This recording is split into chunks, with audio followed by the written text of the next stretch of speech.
You know, it's funny. I never really even thought I had a testimony to speak of, really. You know, I'm the kid who grew up in church, baptized when I was 8, filled with the Holy Spirit when I was 12, talking in other tongues. I was the guy who was going around laying hands on people at church. And during my high school graduation, the guy giving the benediction called out each one of the students, and he said of me that Aaron DeLong proved to me that it is possible to be a Christian during high school. And I don't say any of that to brag. I'm just saying that I had this really amazing childhood, and growing into a teenager and becoming a man. I was really, really blessed, and I just never thought that I had a testimony. In fact, I thought it was nothing. I said, Lord, I'm not a drug addict. I never did drugs. I'm not an alcoholic. I'm a virgin, saving myself for marriage. I've never been to prison. I've never been beaten up for my faith. I have no amazing testimonies like you hear all the time. And so I just never thought I had anything to share with anybody. And then that all changed when I met Greg. You know, Greg asked me for my testimony, and I shared it with him. And he said, man, that's amazing. He said, we got to share that with the team. So I shared it with the team, and they loved it. And a few weeks later, they called me and asked me if I'd be willing to come share my testimony during service at one church.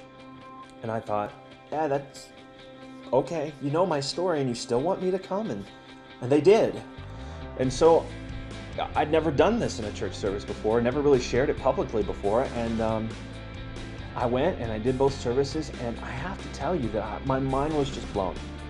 All the people that came up to me after service and said, hey man, I just wanted you to know, thank you for sharing that, because that's me. Your story is my story. I identified with this or that in your story, and I've been struggling with this. But hearing that you have gone through it and that God has set you free or done this for you, it gives me hope and helps me believe that He can do the same for me, because I don't want to be this way. Hearing that kind of stuff just blew my mind.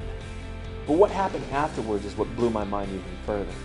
Because they videoed it and they put it up on YouTube. And so I grabbed that YouTube link and I posted it on my wall.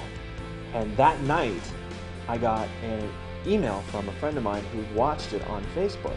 He was driving to the store, he wanted to watch it, so he pushed play, tossed it in his seat as he drove down the road, and he said, as I was giving my testimony, that God just filled the car and met him where he was. He said that for the first time in years, God was speaking to him, and He was speaking to him through my testimony.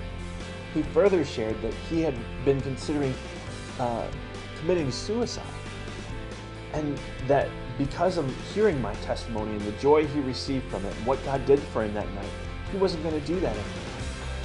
I was just so in awe of that, because I didn't think I had anything to share. I thought there was nothing to it.